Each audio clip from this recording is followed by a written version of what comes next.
Bien ici, nous avons une suite U définie sur n étoiles, c'est-à-dire les entiers strictement positifs. Suite définie par UN égale cosinus n sur racine de n. Et on demande de déterminer la limite de U.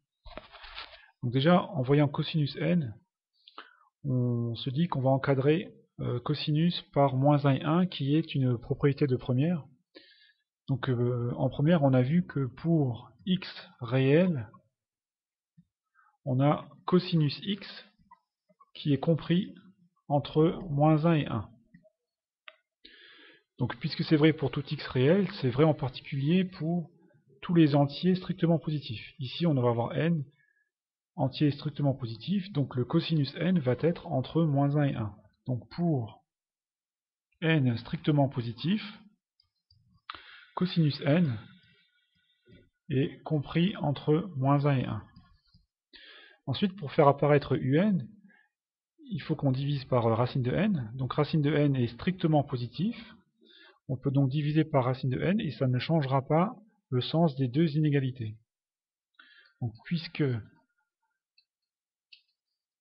racine de n est strictement positif, on a moins 1 sur racine de n inférieur ou égal à cosinus n sur racine de n inférieur ou égal à 1 sur racine de n. Alors pourquoi on fait ça? Parce qu'en fait, vous voyez qu'on a encadré le terme général de un par deux suites qui vont avoir la même limite. Ce sont des suites de référence. On a limite quand n tend vers plus l'infini de moins 1 sur racine de n qui fait 0. La limite quand n tend vers plus l'infini de 1 sur racine de n qui fait 0. On va pouvoir donc ainsi utiliser le théorème des gendarmes, puisqu'on a ici un encadrement, et puis on a les deux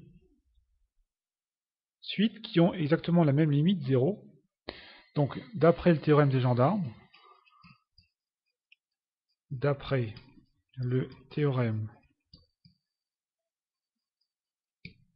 gendarmes,